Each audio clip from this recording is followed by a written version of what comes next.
Okay guys, I'm here today with Jonathan Satava, huge honor for me. He was one of the guys that I used to train the most when I was living in New York City at Marcelo's. And today we just shot one entire instruction about his butterfly no-gi.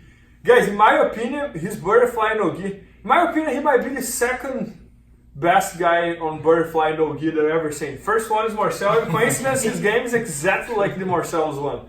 So, very excited to learn him from here today. And today he's gonna show us here like what's the concepts he used when he's playing butterfly. For example, when he tried to lift the person, when he tried to do butterfly, when he tried to go to the guillotine, and all about that stuff. So I hope you guys enjoy it. Let's do it. Awesome. All right, guys, so when I'm here in the butterfly guard, my first idea is to try to elevate my partner. And guys, I'm never gonna be able to elevate my partner without the control of his weight. If I try to lift Bernardo here, it's like I'm just lifting him with my toes, right? Whenever I try to control my partner to start to elevate him over here, I always need to scoot as close to him as possible. And the best control that we have there is the underhooks. And I try to bring my hips close to Bernardo's hips. And there's a bunch of different like ranges over here. I can control his wrists and maybe lift him, but what's harder, right? You guys can see, maybe I can go to his elbows. Look, a little easier, right? And then maybe I can get to the underhooks over here, which is definitely the easiest control to start to elevate my partner.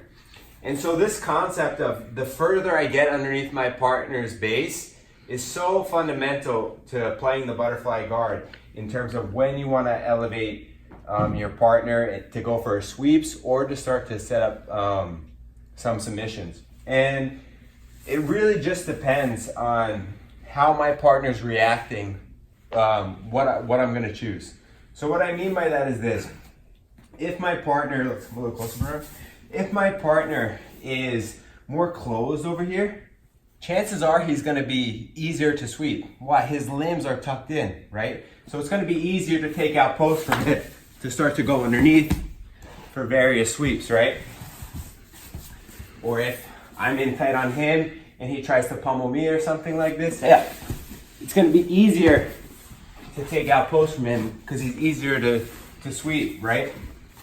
But if my partner is maybe more open in the position where he wants to start to defend a sweep or something like that, like, yeah, exactly, his hands are gonna come to the ground. That's gonna give me the opportunity now to start to set up more attacks on him, right? So he's more worried about his base, more is gonna become available.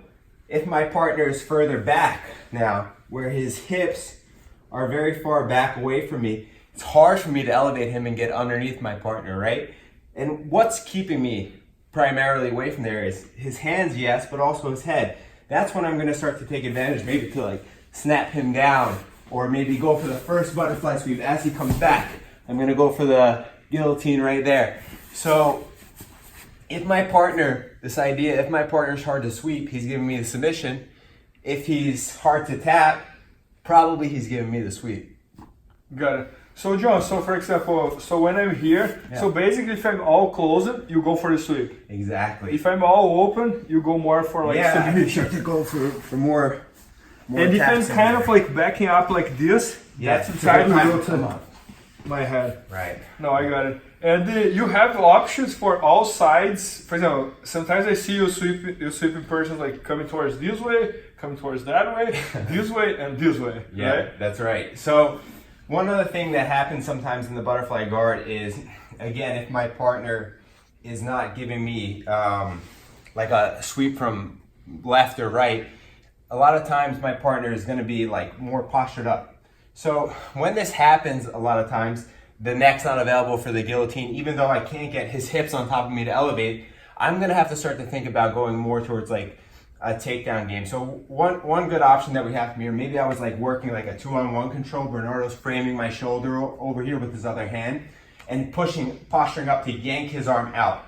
Yeah, exactly. So this would be a time where like, you guys can see there's no guillotine here. I don't have the control of his hips to lift him in the position to go to the butterfly sweep. So this would be a timing where I'm gonna like, okay, more like take him down in the position, right? So being able to wrestle up from a seated guard is another valuable tool that I think we can take advantage of to sweep left, right, and also back or over. So John, 2 more questions. Yeah. And what goes on your mind when the opponent is standing? That's a good question.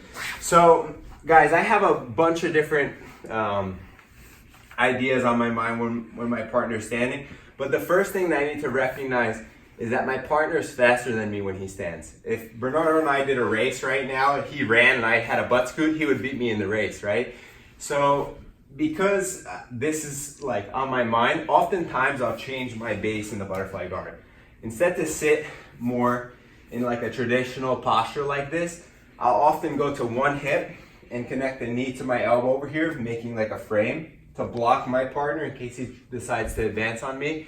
And with this hand on the ground, I have the ability to start to always retreat and go forward using my hip movement. So one example that we have of that is this. If Bernardo starts to come forward on me, I'm not really ready, I can always like reset the position and then get my grips and start to go there. If Bernardo maybe is circling to the side like this way, yeah, let's come with like maybe let's hug my ankle, hug my head over here, or even circle this way. Yeah, exactly. I'm gonna use my position to clear his head out of the way. Very often when the guy is trying to get on my side over here, let's just do a Toriano pass to the side, Bernardo. Yeah. What needs to happen? His head needs to go on this side of my body, right? So let's come back up. So when I'm here, if I'm in this posture where I have my one hand back, I'm able to prevent Bernardo's head from going on this side of my body to establish. So with my hand on the ground over here, I'm gonna change my hips and get Bernardo down. Now from here, I can start getting used to going back to like my traditional butterfly game because I kind of brought him to my level as he was trying to pass. And John, last question. What's the time you use the arm drag? Good question. Anytime, I like to go to the arm drag whenever my partner controls my feet. Sometimes I even don't mind to put the feet on the guy's hips. This is gonna give me a good opportunity to start to threaten my partner's back. And even if I don't threaten my partner's back from this position, very least, he postures up out of the position to try to yank his elbow out. Yeah, not even necessarily from a 2-on-1. I just drag here, he yanks his elbow back, and that gives me a chance to connect to him one more time. And then we have that hip underneath my partner's hip, and one more time, I can start to go back to my game to start to work my different sweeps. Guys, amazing to see like how many combinations he has from every single position on butterfly. And that's what we did today. So we did like one instruction all about his butterfly, all his connections, all his positions, and came out really, really good. And guys, also, John just opened one school in Long Island. Name of the city, Peak Jiu-Jitsu in Patchogue. Yeah, so if you're in the area, make sure to check it out. Thank you guys. BJJFanatics.com. Use the promo code YouTubeFaria to get 10% off any instructional video. Improve your jiu-jitsu faster.